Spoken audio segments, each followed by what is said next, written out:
Hi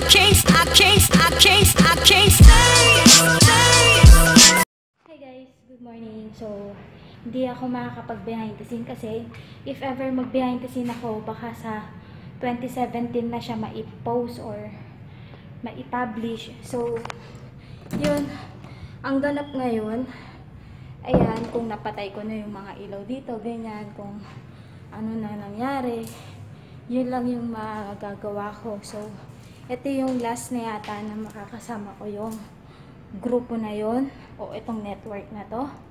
So, yung June 6 and 7, hindi ko nga alam kung i-upload ko yon kasi kapag tinanggal ko yung behind the scene, yun na lang din yung makikita nyo. So, ganun talaga kasi naman di ba mabengga ako. And yan, double check ko na lahat muna dito kasi madami-dami yata yung darating. So hanggang gabi kami rito at nagbaon na ako ng damit, extrang damit, tsaka na itong kanin. So ito yung aking OOTD. Ito yung bago. Ito yung napili ko guys. So babalikan ko yung kulay light, dark blue. Mas kulay black yun dito. Ganito rin yung design niya. Sassy, I like pizza more than you. Yan. Tapos ito nakalimutan ko tanggalin, no? Pero okay na yan. Tapos ayan, pawis kagad ako. So, puro bench halos yung suot ko. Tapos nag-jacket ako, nagdala akong jacket kasi baka, di ba nga gabi, mostly umuulan. So yun. At yan, later na lang. Grabe guys, sulit na sulit. Nakadalawang vlog ako. So yun ang una kong napanood yung kay Ate Ann. So ganoon na lang gagawin ko. Every time na may pasok ako, para maaga rin ako makatulog, isi-save ko na lahat yung mga vlog nyo. And kanina bago ko umalis sa bahay, as in, inabangan ko yung 7 o'clock kasi yun yung time na maipapublish yung mga vlog nyo. So buti na lang din at hindi ako na traffic kasi yung nasakyan kong jeep, hindi siya huminto, as in, dire-diretso siya. So, mabilis yung biyahe ko dahil maaga naman din ako umalis and 2 hours before nung time ko dito, yung lagi kong alis sa bahay. So, laging may 30 minutes akong advance para meron pa akong pahinga. So, yan, diba? So, kasi dati na late ako, ginawa ko ng 1 hour advance. So, hindi na pwede sa akin yung 15 minutes, 20 minutes, 30, ganyan. So, ginawa kong 2 hours before ng time ko dito para sure na hindi ako malilate. And habang naghihintay, nakadalawa na ako and 13 yata yung kahapon 13. So, ngayon 18.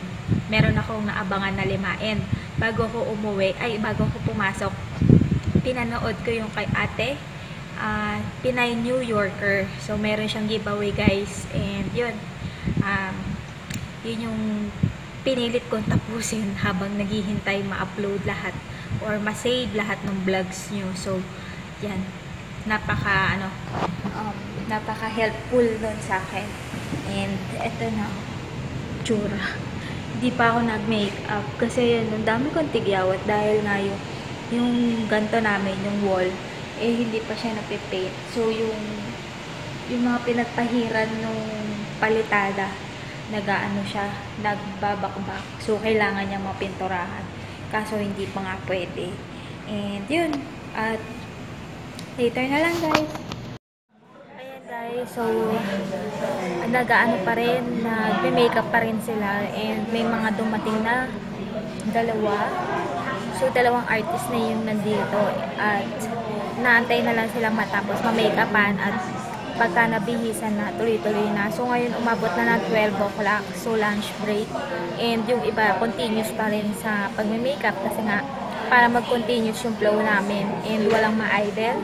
And yun, di ko alam kung nadidinig nyo kasi merong background music. And yung mga makeup artists, yung isa dun, kilala ko kasi nakuha ko yung calling card niya if ever na may kailangan na makeup artist dito. Meron ako may maibibigay na calling card, diba? In case lang naman na bigla ang nangailangan. So, yun.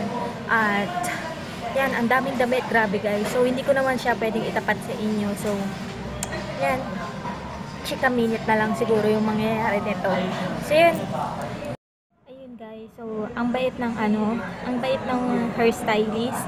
So kasi nahihiya nga ako magpa-picture and siya yung tumatawag at nagpapaalam.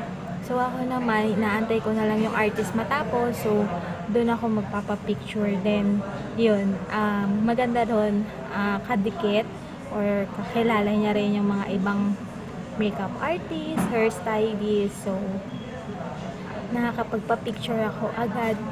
So sabi naman niya, kapag may dumating, magpa-picture na ako kasi bihira lang naman din sila mapunta rito and hindi na natin alam kung kailan sila uli makakapunta. So yung picture ko, hindi ko siya pwedeng i-public or i-post kasi bawal siya.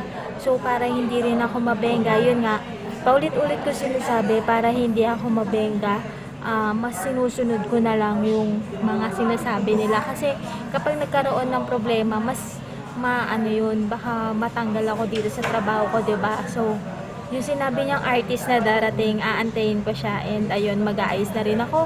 And sayang, hindi ako nakapagpa-autograph sa una kong artist na nagpa-picture ako. Kasi ang ginawa ko na lang, nagpa-picture and pinag-greet ko yung kaibigan ko. So yung kaibigan ko, sasabihan ko siya na hindi niya pwedeng i-post yun. Kumbaga, papanoorin niya kasi nga nasa ibang bansa siya at yun lang yung kaligayahan niya, yung ma-meet at mag-greet ng mga artist. So yun, in-update ko lang kayo guys. Siguro after nito, closing na at uwian na. So alas 3 pa lang ng hapon and yun, siguro next open ko na nitong vlog, pauwi na ako dahil kailangan ko rin ma-vlog yung mga ilaw dito kung napatay ko ba, para if ever na meron ako makalimutan, alam ko kung ano yun. And yun, tsaka ito, yan, lagi ko yung pinapatay kaya wala siyang palya and umiikot-ikot ako dito para if ever na may ganap or may mga aayusin, 'di ba? Kasi pare-pareho kami ng gamit. So baka mapagkamalan na kanila 'yon. So nilalagyan ko na rin ng pangalan para hindi magkapalit-palit. So yun yung trabaho ko kapag wala kami sa labas. And if ever na walang client, yun naman yung ginagawa ko, yung mga paperworks, ganyan. So sa bawat araw na lumilipas, iba-iba yung ginagawa ko. Kaya multitask ako. Kaya masasanay rin kayo guys. So sa mga matagal nang nanonood, alam nyo na guys yung trabaho ko. Ayun guys, uwian na. And dito ko na ini-end yung vlog. At ito ang batang makulit. Asan ang batang makulit? Lika dito. Ito kasama ko lagi. Hi ka. Hi. Bye-bye na. Bye na. Yan ang lagi ko kasama magpatay dito sa taas. Kasi madilim. Yun. Good night. Night. I can't stay.